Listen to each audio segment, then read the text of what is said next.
Shalom Bapak Ibu Saudara, selamat pagi. Kita bersyukur buat hari ini. Saya senang sekali bisa menyapa Bapak Ibu Saudara kembali. Pada hari ini kita memasuki minggu yang baru. Saya yakin dan percaya setiap kita terus mengalami kebaikan demi kebaikan Tuhan dalam segala aspek kehidupan kita. Apapun yang sedang saudara hadapi hari ini, percayalah bahwa Tuhan tidak pernah meninggalkan saudara. Tuhan bersama dengan saudara, Dia ada di pihak saudara dan Dia selalu memberikan pertolongan tepat pada waktunya. Hari ini kita akan melihat Matius pasal yang ke-6 ayat yang ke-25.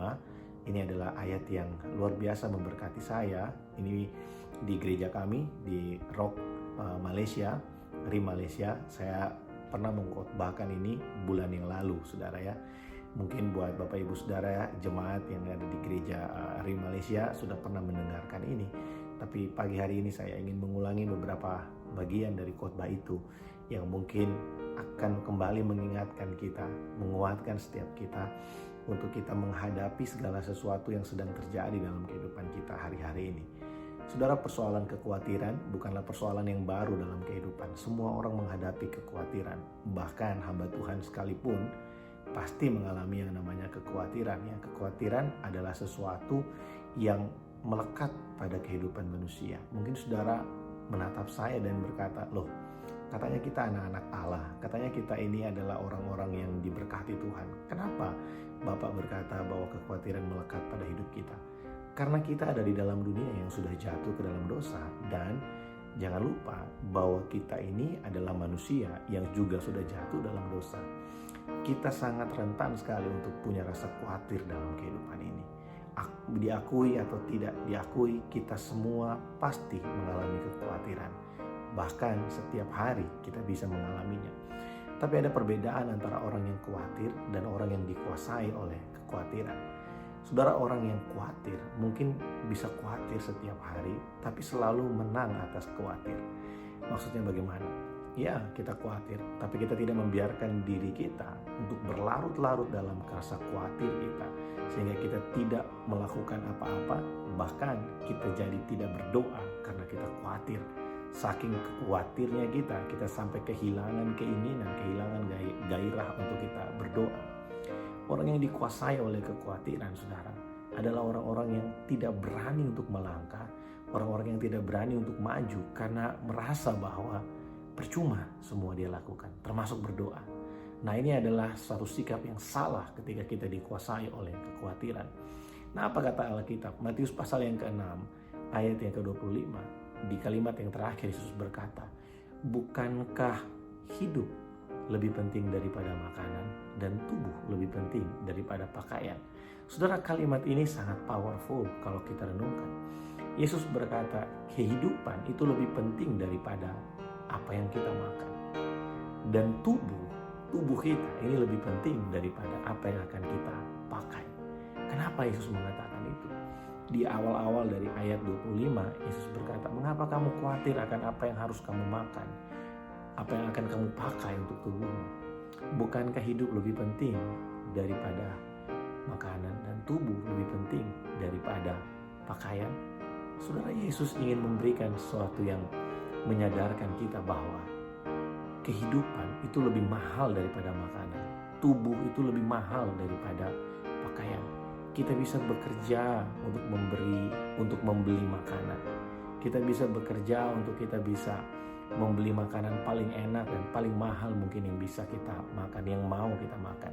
Kita juga bisa bekerja dan berusaha untuk kita bisa membeli pakaian yang terbaik. Tapi untuk mendapatkan kehidupan, kita tidak bisa membayar dengan apapun juga. Tapi Kristus memberikannya bagi saya dan saudara. Untuk mendapatkan tubuh kemuliaan, kita tidak bisa membelinya dengan apapun juga. Tapi Kristus memberikannya bagi setiap kita. Melalui pengorbanannya di kayu salib, Dia memberikan kita kehidupan yang baru. Sehingga dalam kehidupan yang baru itu, kita punya satu kesempatan untuk kita bisa menggunakan atau mengenakan tubuh kemuliaan. Ketika nanti Dia datang pada kali yang kedua, setiap kita akan menggunakan tubuh kemuliaan. Saudara, tubuh juga berbicara tentang bagaimana keadaan kita hari ini, tentang bagaimana keadaan kehidupan kita hari ini.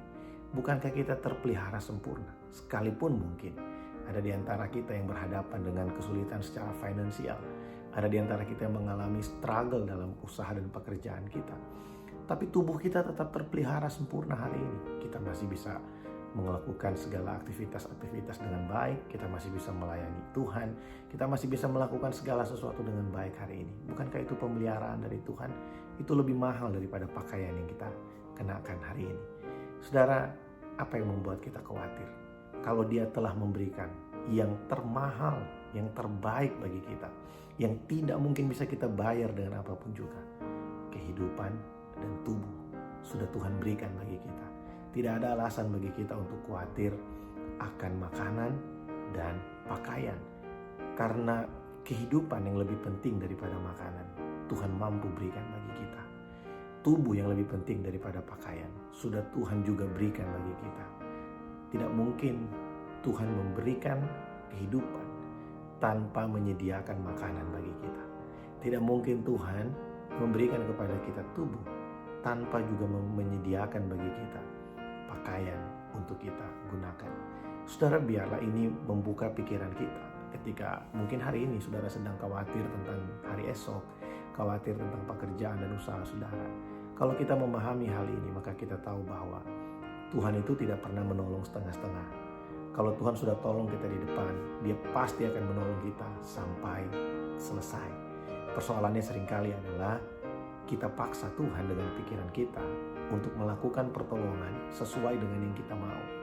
Padahal kita lupa Tuhan punya 1001 cara untuk tolong kita.